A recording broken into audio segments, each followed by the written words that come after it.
urban heritage. So I'm going to be looking together with you at cultural landscapes and urbanism, and we're going to look at some of the basic issues which are affecting urbanism in the world now.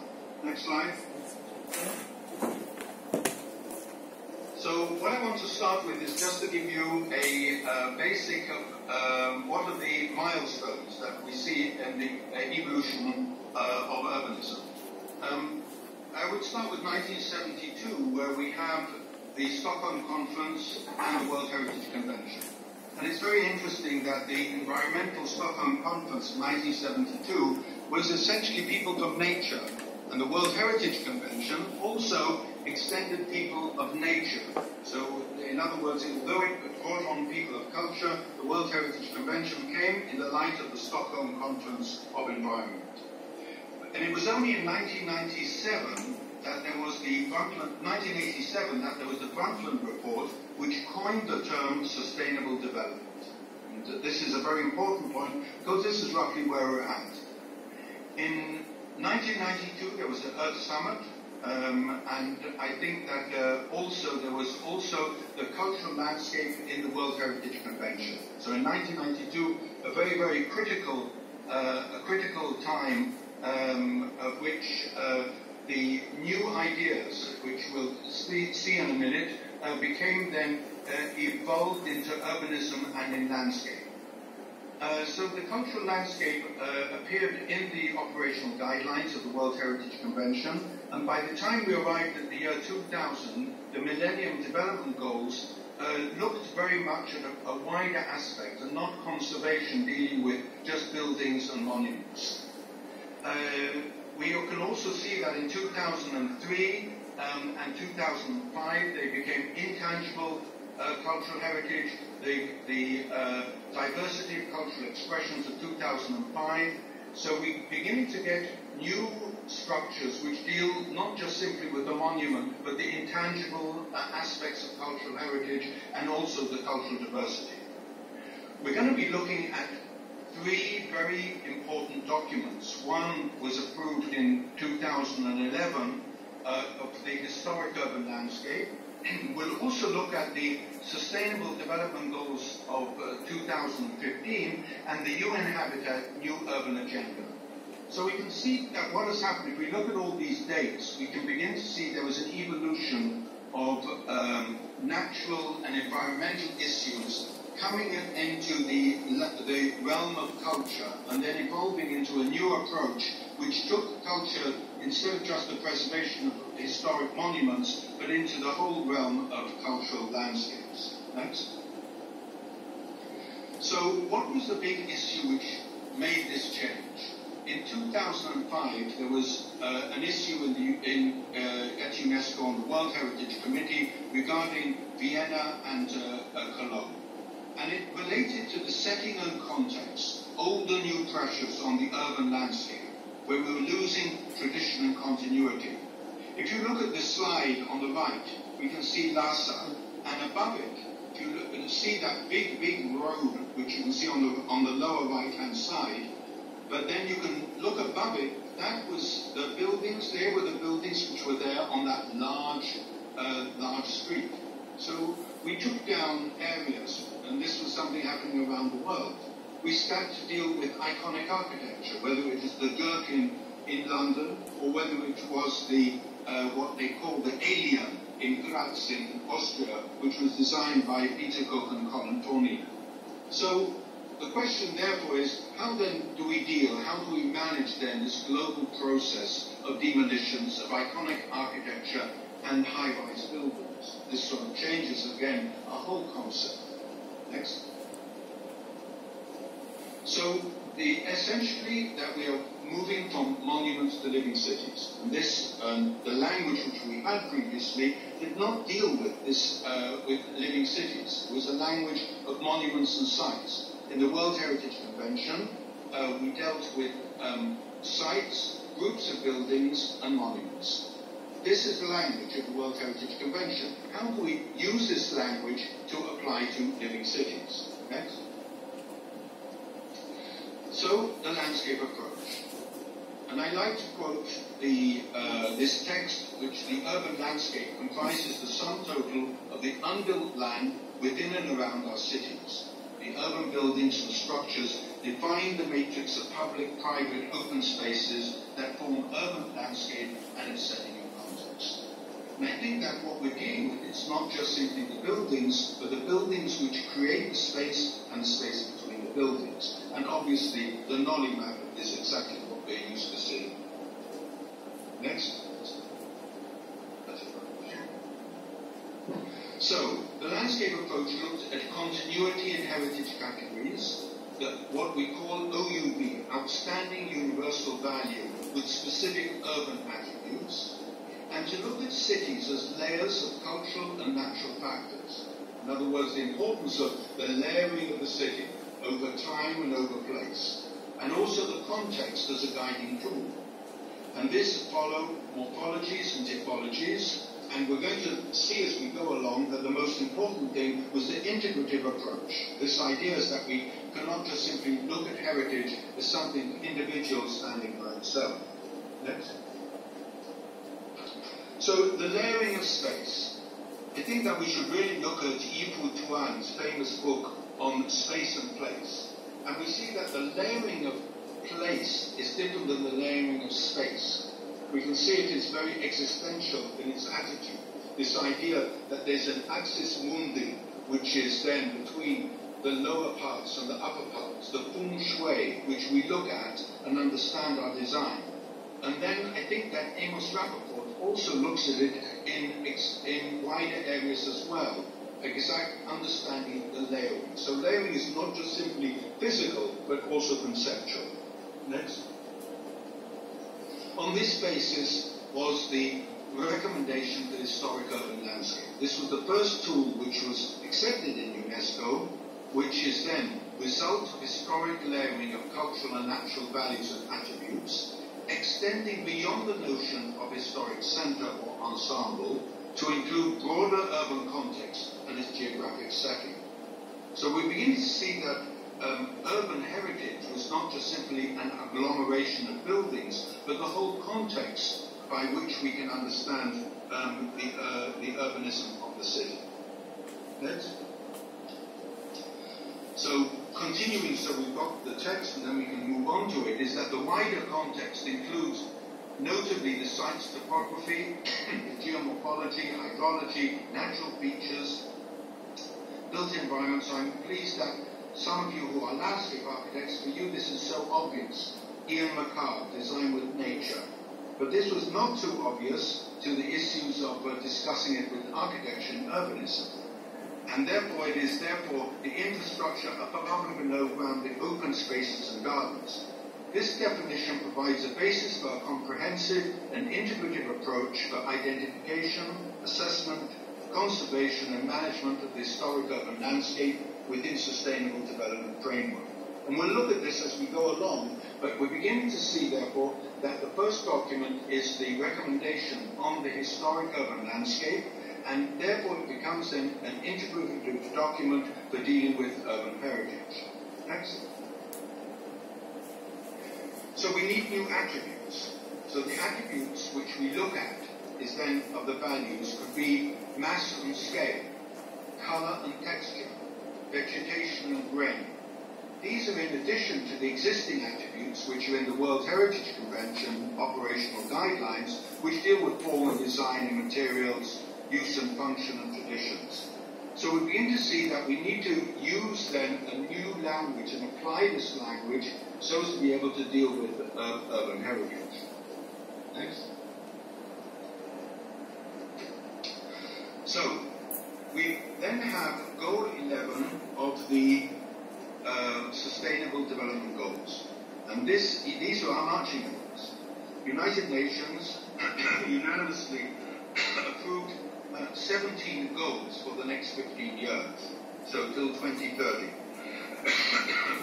Goal 11 is very important for us. Goal 11 says to make our cities inclusive, safe, resilient, and sustainable. And this is then together with which we'll come back to it, on the new urban agenda, which then looks at the whole issues of cultural diversity and other aspects. But let me just go back for 1 second to the goal 11 of the Sustainable Development Goals. So the goal is, there's a goal on city, there's no goal on culture. Culture appears everywhere. But there's a target which we'll see in a minute, goal 11.4, strengthen efforts to protect, safeguard the world's cultural and natural heritage, to make the cities inclusive, safe, resilient and sustainable. So we're beginning to see that there's an interaction, that there's not a goal for cultural heritage, but cultural heritage is a means to achieve cities inclusive, safe, resilient and sustainable. Now, on this basis, the UN Habitat organized in Quito the new urban agenda. And in the new urban agenda, they acknowledge that culture and cultural diversity are sources of enrichment for humankind and provide an important contribution to sustainable development. The new urban agenda further recognizes that culture should be taken into account in the promotion and implementation of new sustainable consumption and production patterns. So we're beginning to see that we have a document, the Historic Urban Landscape, which was 2011. We have the 2015 Sustainable Development Goals, and we have the 2016 New Urban Agenda. Okay, I'm just going to have a copy. Okay. Right. Next slide. Okay. Right, this is much better. So the 2030 Sustainable Development Goals, you can see on the left the 17 goals.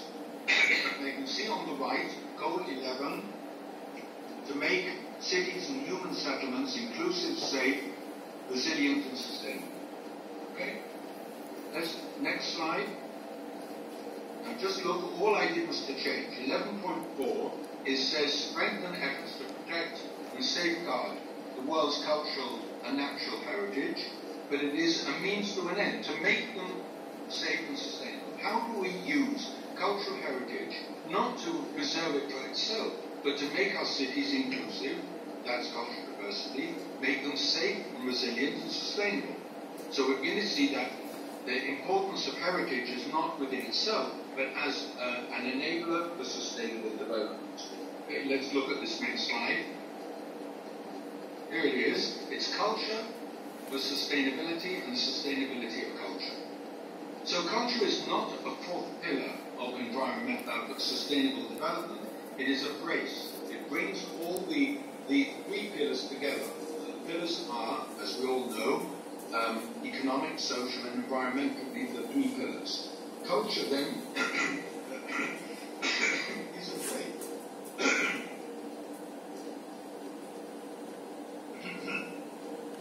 It's a brace to these three pillars. And therefore, culture then organizes it as an enabler for sustainable development. Next slide. Here it is. Amartya Sen, the Nobel Prize winner from India on urban economics, I think it was 2006, 2003 or 4, 2003. Cultural matters are integral parts of our lives we lead. The development can be seen and as enhancement of living standards, then efforts geared to development can hardly be ignore the world of culture.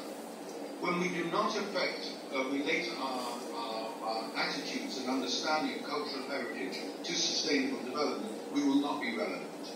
And we're going to look at culture as an enabler for sustainable development and culture as a driver for sustainable development. And what is the difference? Let's go on to the next slide. So here the text or the documents which are being used. We're going to look at the global report, which I was one of the editors and did the chapter on sustainability of the culture urban future. We have the UNESCO recommendation for diversity of cultural expressions, which insists on cultural diversity. We have the UNESCO Creative Cities Program. We have the UNESCO recommendation on the historic urban landscape. We have the World Heritage Convention, which you all know about. There are also urban biospheres, which is part of the Man and Biosphere program. We have urban protected areas, in which I'm going to give a few slides to deal with linking culture and nature. And then we have the Sustainable Development Goals of the United Nations. We have the UN Habitat New Urban Agenda. And lastly, we speak about resilience. We have the United Nations Institute for Strategic for Risk Reduction, which is Resilient Cities Program.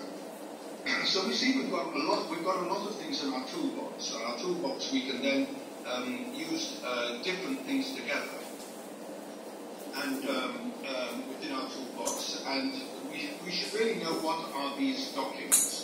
And the documents might be relevant or irrelevant, but the documents are very important because it does show what the world is thinking and how we as professionals can actually develop then these ideas and make them more intricate, because they're currently really what I call silo effect. Everybody's in their world, and there's not enough integrative approach, and this is where we need to be. Next slide. Okay. And the Hangzhou outcomes, which we prepared for the global, this global report, we tried to work out some documents which divided work into people orientation, what was built, and what were policies. This was a very interesting document. It was a major breakthrough for people working in the field of heritage to come out of the idea of just simply protection of buildings and to see the importance of inclusiveness, peaceful and tolerant societies, and also to integrate it into urban economics. These were the important aspects in urban governance. Next. And this brought us to this very important document, which is called the Global Survey on Urban Heritage, and it can be downloaded. It just came out, and it is probably the best document which was presented to Quito in the UN Habitat. Next.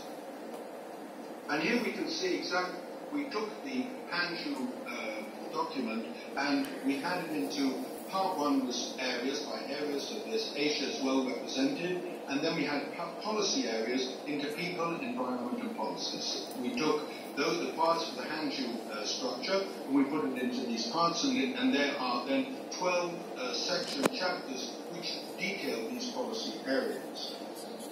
Okay. And here we can see then the new urban agenda, and then the transformative power of urbanism. So they really took the goal 11, because there's lots of things on well-being, on education, on peace, on nutrition, many other goals. But we are essentially focusing around goal 17, and the new urban agenda, the UN Habitat, is also goal 11, also focusing around goal 11. So I put also the different programs which I spoke about before on this slide, which we can see, which again is UN Habitat. Next. So here is UN Habitat, the new urban agenda, the Quito Declaration on Sustainable Cities, transformative commitment for sustainable urban development, social inclusion, opportunities for all, sustainable resilience.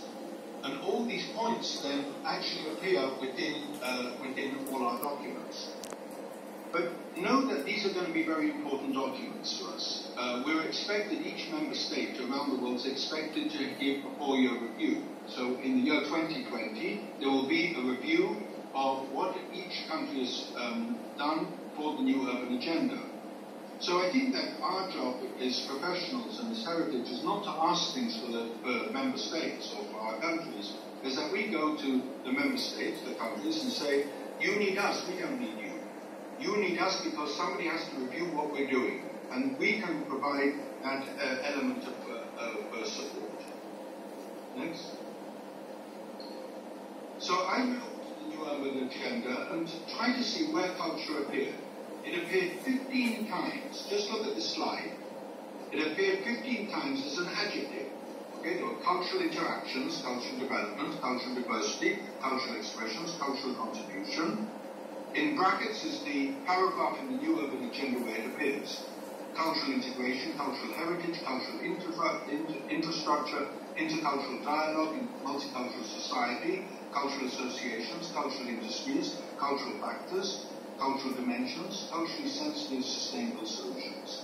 Amazing. Absolutely amazing. In other words, we as culture, dealing with, in fact, aspects, appear everywhere in the new urban agenda. The question is, how do we then ensure that we actually are making some contribution, that we're making some impact?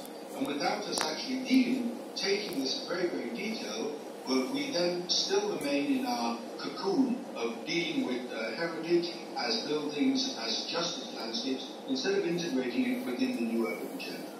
So the historic urban landscape recommendation, the new urban agenda, and the sustainable development goals are critical tools which the challenge is now to bring them together. Next slide. So I believe in linking culture and nature, and therefore I've given you a drawing which you can see to the right. It's a drawing which I've done. It's looking at the city and looking how urban biospheres can enclose the city in the peri-urban spaces. In other words, we say that there's a lot of people in the city, but a lot of the solutions in the city are at the periphery, at the liminal spaces. So we've got the man biosphere, urban biospheres. We have IUCN urban protected areas, and we have UNESCO MOST, which is called a program called Management of Social Transformations, and exactly how people change. The photograph which I took on the left is Ganangyu Island near Shiman, which was approved just 3 days ago on the World Heritage List. So it's really very topical. Next slide. So here's linking culture and nature in the urban alliance of rural, peri-urban and urban spaces. And this is very much developed within the new urban agenda very, very clearly. And there's also now a document of ICOMOS and IUCN which are trying to bring together Connecting Practice project, and this was the final report. They're now on stage 2 of linking nature and culture. Next. Here we can see the urban protected areas. They consider the larger picture of nature in the city, help to infuse nature into the built urban environment, and work to break down the cultural barriers between natural and urban. If you look at the left, then this is the famous centre of Seoul, where you can see they took out the road and put back the river, although in the wrong direction. And then on the right-hand side, how the area of the Queen Elizabeth Park by the Olympics in the UK, in London, how the open space was a sponge, an urban sponge, to take in overflow of people, activities, whatever. In other words, the importance of the open spaces of linking culture and nature. Next. So how do we do it? We need cultural mapping. So we're talking from Malaysia. There's somebody from Malaysia there. Janet Pillay put out probably the first book which I think, which dealt with cultural mapping, and I think it's an excellent reference book, which she looks also at good examples which can be actually understood. So I'm glad I chose these drawings from a book, which you can see here exactly that.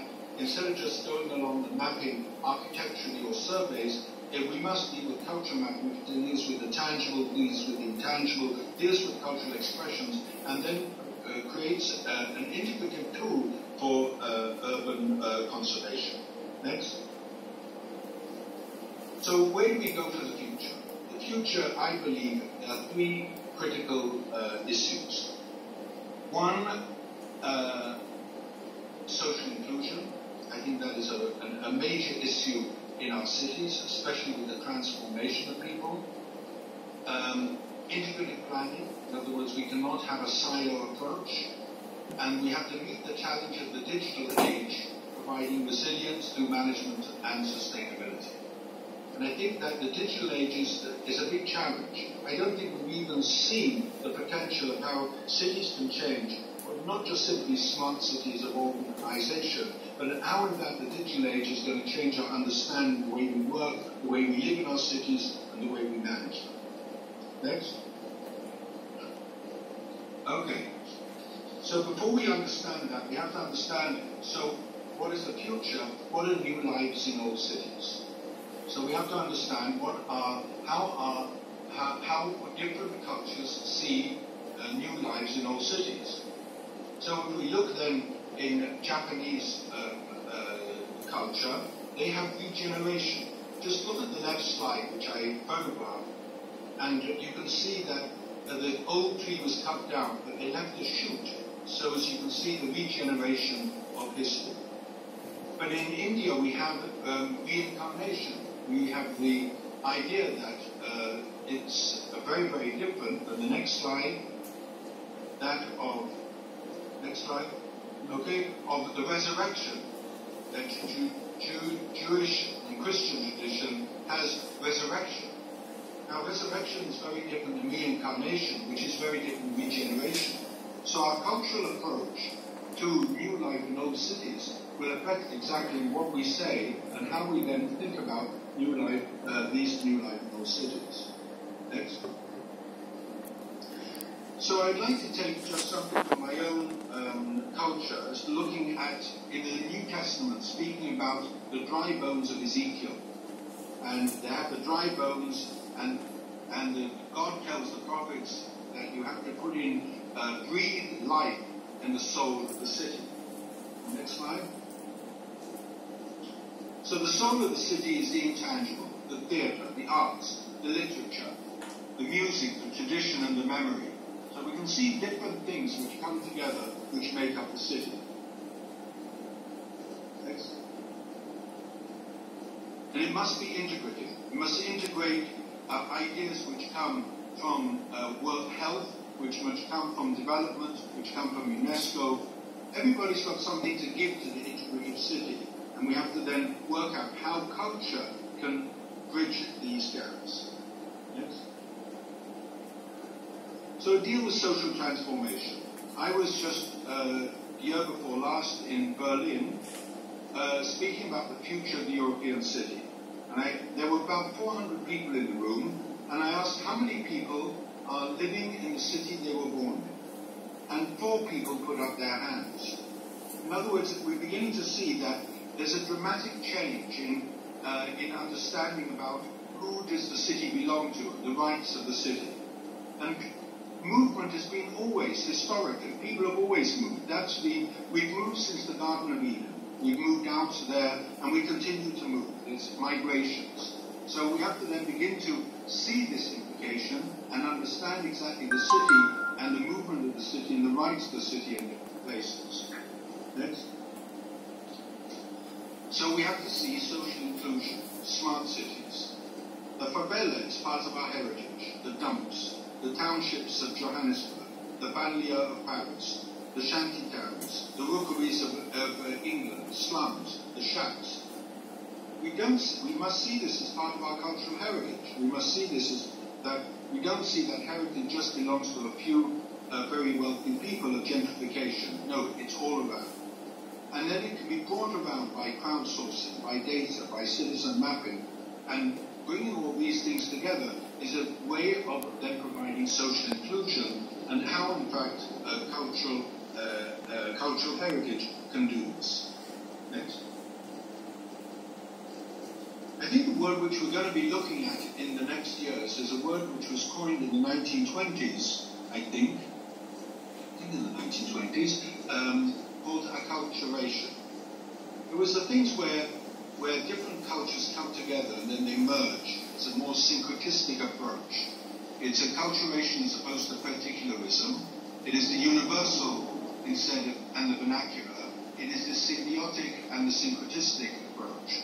So acculturation of urbanism, how urbanism then comes together and develops then new ideas in our cities. How they can come together. Is this something which is not acceptable? Does this weaken our city? Or this is the strength of the city is in its merging and linking of cultural expressions. Next.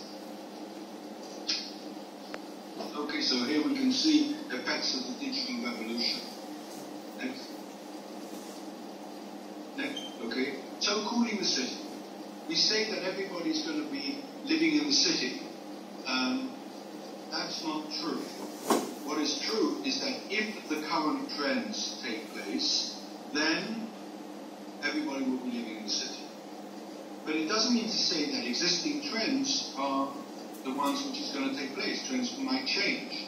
We're seeing a few, Lisa, you're from Italy, I don't know. Yes. I've got friends in Florence, and they're suddenly saying, well, we want to go back and live in the villages around, make our wine, and we work on our laptop from home, and 3 days a week we go into Florence.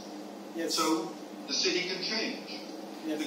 The borders of the city will change. So we can begin to see that there's a role for the intermediate city. Everybody speaks about the big cities. Well, what about cities like Vladivostok? What about the intermediate cities have got a very important role?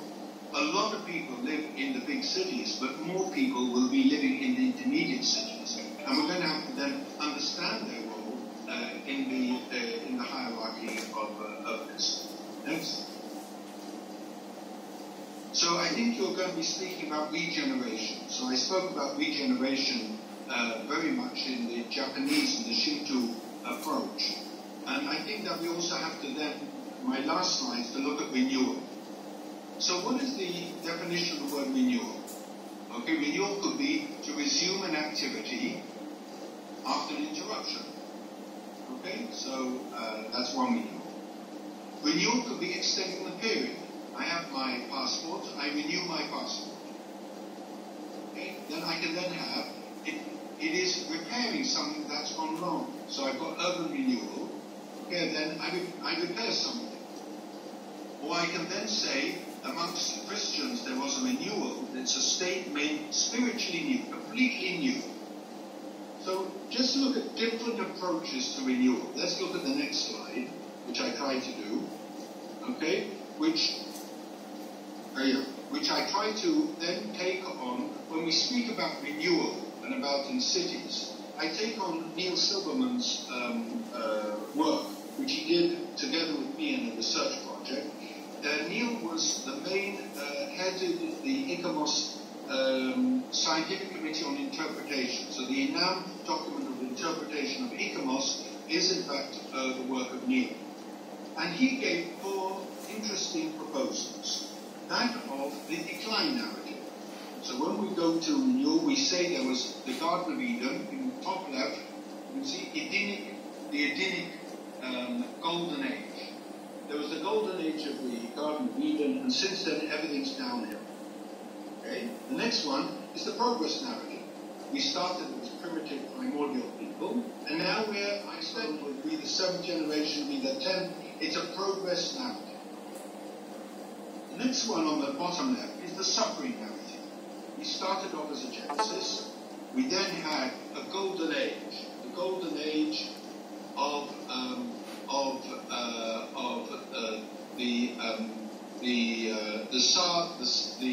the Tsars of Russia.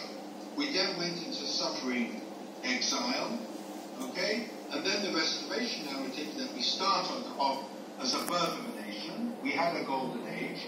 We then suffered, or we were occupied, or we went into exile, and now we have a national rebirth. So when we speak about renewal, we speak about renewal in what period? What period we're trying to refer to? So let's look at the next slide. Okay? So, if it's resuming an activity between past, present, and future, we just find out what we can, and we continue then to renew something. We can extend it, just more of the same. But then we start to get the next 3, which is replacing or repairing. So we can actually replace or repair something. We get something new. You can see the green, that we get regeneration is there, like a reincarnation of the Hindu approach, as opposed to therefore the first 3, which are very much a Jewish and Christian of resurrection. And the last one is then an innovation, spiritually, completely spiritually new, of which we don't relate to our past, and we have something completely new. So in understanding regeneration, we have to then see exactly what is our concept which we're dealing with to be able to deal with a regeneration or renewal. So let's look at the next slide. So I think that in our cities, though, we have the shipwrecks of time, we have scars of history, and we have sites of conscience. We have to be very sensitive to not wiping out our past. In the same way as that we have memory, we also agree to forget certain things. And that is a selective memory is something which is very dangerous. But these gives us the milestones exactly, or the landmarks, which we could leave and which we could then integrate within our renewal, within our regeneration. If I look at the last slide, yes. Okay. I believe that, I don't think that the city is going to die at all. Even in the worst cases where we have a complete destruction, I think the city is a phoenix, and that it's going to arise again out of the fire, and then come up to something which is going to be something very, very alive and exciting. We need the tools of the past. We need the tools of the present. We need the tools which we have. So these are the mechanisms and the text that we all use. But we also need a vision which the next generation can take with us and provide them the new vision for the city. That's it. Thank you. Thank you.